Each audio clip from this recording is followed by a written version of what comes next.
Under 19 ലോകകപ്പ് ഫൈനലിലെ Vaibhav സൂര്യവംശിയുടെ batting കണ്ടപ്പോൾ ഞാൻ പഴയൊരു മത്സരത്തെക്കുറിച്ച് ഓർത്തുപോയി. 23 വർഷങ്ങൾക്ക് മുമ്പ് അരങ്ങേറിയ ആ ഗെയിം ഇന്നും ഒരു ഉണങ്ങാത്ത മുറിവായി അവശേഷിക്കുന്നുണ്ട്.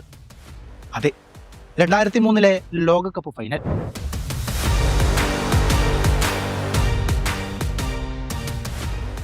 അന്ന് ആദം ഗിൽക്രിസ്റ്റും മാത്യു ഹെയ്ഡനും റിക്കി പോണ്ടും ഡാമിയൽ മാർട്ടിനും ഇന്ത്യൻ ബൗളർമാരെ ക്രൂരമായി തല്ലിച്ചതച്ചു.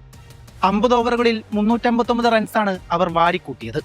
ഒരു വേൾഡ് കപ്പ് ഫൈനലിൽ ഇതുപോലൊരു ബാറ്റിംഗ് പ്രകടനം ഇന്ത്യൻ ടീമിൽ നിന്ന് കാണാനാകുമോ?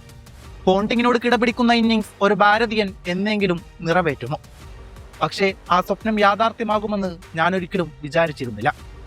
ലോകകപ്പ് ഫൈനലുകളിൽ കളിക്കാൻ ഭീകരമായ സമ്മർദ്ദമാണ് അനുഭവിക്കാറുള്ളത്. അവിടെ IPL മാതൃകതയിലുള്ള വെടിക്കെട്ട് ഒരിക്കലും സാധ്യമാകാറില്ല. 1996 അർജുനയുടെ നേതൃത്വത്തിലാണ് ശ്രീലങ്ക ലോകകപ്പ് ജയിച്ചത്. പിൽക്കാലത്ത് അർജുന പറഞ്ഞു, ഞാൻ വളരെ കൂളായിട്ടാണ് ലോകകപ്പിൽ പങ്കെടുത്തത്. സെമി ഫൈനൽ വരെ എനിക്ക് യാതൊരു ടെൻഷനും ഉണ്ടായിരുന്നില്ല. പക്ഷേ ഫൈനലിലെത്തിയപ്പോൾ കഥ ആകെ മാറി. സമ്മർദ്ദം എന്താണെന്ന് ഞാൻ ആദ്യമായി അനുഭവിച്ചറിയുകയായിരുന്നു. അതാണ് ലോകകപ്പ് ഫൈനലുകളുടെ പ്രത്യേകത.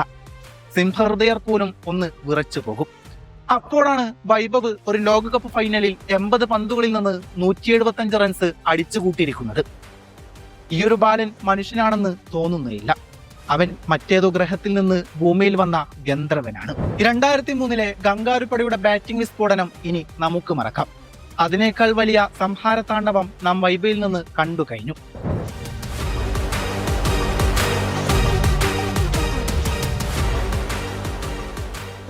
ബീഹാറിലാണ് വൈഭവ് ജനിച്ചത്. അവിടുത്തെ കായിക താരങ്ങൾ അനുഭവിക്കുന്ന ദുരിതങ്ങൾ എന്താണെന്ന് നാം പലതവണ പത്രങ്ങളിലൂടെ വായിച്ചറിഞ്ഞിട്ടുണ്ട്. APJ അബ്ദുൽ കലാം ഇന്ത്യയുടെ പ്രസിഡന്റ് ആയിരുന്ന സമയത്ത് ഹൈദരാബാദിൽ വെച്ച് നാഷണൽ ഗെയിംസ് നടന്നിരുന്നു. അന്ന് ബീഹാറിന്റെ താരങ്ങൾ ബൂട്ട്സും യൂണിഫോമും ഇല്ലാതെയാണ് മാർച്ച് നടത്തിയത്. ശാന്തിദേവി എന്ന കായിക താരം ഒരു കാലത്ത് ബീഹാർ കബഡി ടീമിന്റെ അഭിമാനമായിരുന്നു. പക്ഷേ കളിയിൽ നിന്ന് വിരമിച്ചതിനു ശേഷം അവർക്ക് ഉപജീവനത്തിനു വേണ്ടി മാർക്കറ്റിൽ പച്ചക്കറി വിൽക്കേണ്ടി വന്നു. ശാന്തിദേവി ഒരു അഭിമുഖത്തിൽ പറഞ്ഞു, എനിക്ക് കിട്ടിയ മെഡലുകൾ ഞാൻ എൻ്റെ മക്കളിൽ നിന്ന് ഒളിച്ചു വെച്ചിരിക്കുകയായിരുന്നു. അവർ സ്പോർട്സ് താരങ്ങളാകണമെന്ന് ഞാൻ ഒരിക്കലും ആഗ്രഹിക്കുന്നില്ല. ബീഹാറിന്റെ മണ്ണിൽ നിന്നാണ് വൈഭവും ഉദിച്ചുയർന്നത്. ആദ്യം അവൻ IPL ജയിച്ചടക്കി. പിന്നീട് ഇന്ത്യയുടെ കൗമാര ടീമിനോടൊപ്പം ലോകം ചുറ്റി സഞ്ചരിച്ചു.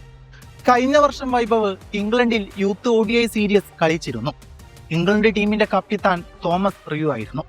ആ സീരീസിൽ വൈഭവ് അഭിമാനിക്കപ്പെട്ടിരുന്നു. വൈഭവിനെ പുറത്താക്കിയതിനു ശേഷം ഇംഗ്ലീഷ് ബൗളറായ ജാക്ക് ഹോം ഒരു സെൻഡ് ഓഫ് നൽകിയിരുന്നു. ഡ്രസ്സിംഗ് റൂമിലേക്ക് പോകൂ എന്നായിരുന്നു വൈഭവിനോടുള്ള ആക്രോശം. ഏതാനും മാസങ്ങൾക്ക് ശേഷം അതേ തോമസ് റിയു നയിച്ച ഇംഗ്ലീഷ് ടീം വൈഭവിനെതിരെ അണ്ടർ-19 ലോകകപ്പ് ഫൈനൽ കളിക്കാനിറങ്ങുന്നു. ബാക്കിയെല്ലാം ചരിത്രമാണ്. സ്ഫടികത്തിലെ ആടുതോമയോട് തീപ്പെട്ടി ചോദിച്ച വില്ലന്റെ അവസ്ഥയാണ് ഇംഗ്ലീഷ് ടീമിന് വന്നുപെട്ടത്. വൈഭവ് സൂര്യവംശിയുടെ ബ്രൂട്ടൽ ഹിറ്റിംഗ് ഒരു പ്രസ്താവനയായിരുന്നു. തീപ്പെട്ടിയല്ല, തീ ഇരിക്കട്ട. പതിറ്റാണ്ടുകളുടെ ക്രിക്കറ്റ് ചരിത്രമുള്ള ഇന്ത്യയിൽ ലോകത്തെ വീണ്ടും വിസ്മയിപ്പിച്ചുകൊണ്ട് ഒരു പുതിയ അത്ഭുത ബാലൻ പിറവിയെടുത്തിരിക്കുകയാണ്. വെറും 14 വയസ്സ് മാത്രമുള്ള ഈ ബാലൻ രാജ്യത്തിനായി ക്രിക്കറ്റ് മൈതാനങ്ങളിൽ ഒരു നിയോഗം പോലെ തന്റെ പോരാട്ടം തുടരുകയാണ്.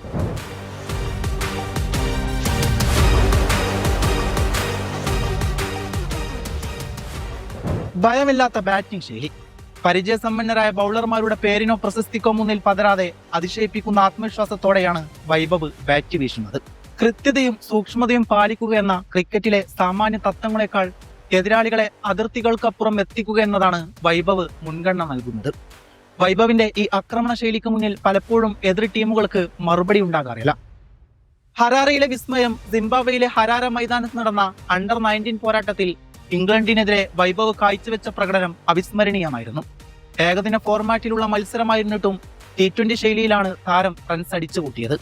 വെറും 80 പന്തുകളിൽ നിന്ന് 175 റൺസ് നേടിയ വൈഭവ് അണ്ടർ-19 ക്രിക്കറ്റിലെ ഏറ്റവും ഉയർന്ന 3ാമത്തെ വ്യക്തിഗത സ്കോർ എന്ന റെക്കോർഡും അദ്ദേഹം സ്വന്തമാക്കി.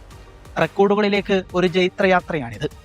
ഇംഗ്ലണ്ടിന്റെ യുവനിര നിഷ്കരണം തരുപ്പണമാക്കിയ വൈഭവിന്റെ സിക്സറുകൾ ഒരു കവിത പോലെ സുന്ദരമായിരുന്നു. ബീഹാറിൽ നിന്ന് ഉദിച്ചുയർന്ന ഈ കൗമാര താരം തന്റെ ബാറ്റിംഗിലൂടെ ഇന്ത്യൻ ക്രിക്കറ്റിന്റെ ഭാവി സുരക്ഷിതമാണെന്ന് തെളിയിക്കുകയാണ്.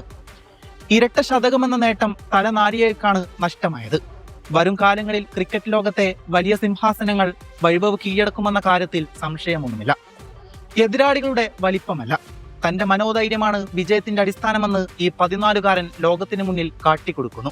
അഭിഷേകിനെ പോലെ മുതിർന്ന താരങ്ങൾക്കൊപ്പം വൈഭവ് പാഡടിയുന്ന വലിയ നിമിഷങ്ങൾക്കായി ക്രിക്കറ്റ് ലോകം ഇപ്പോൾ കാത്തിരിക്കുകയാണ്.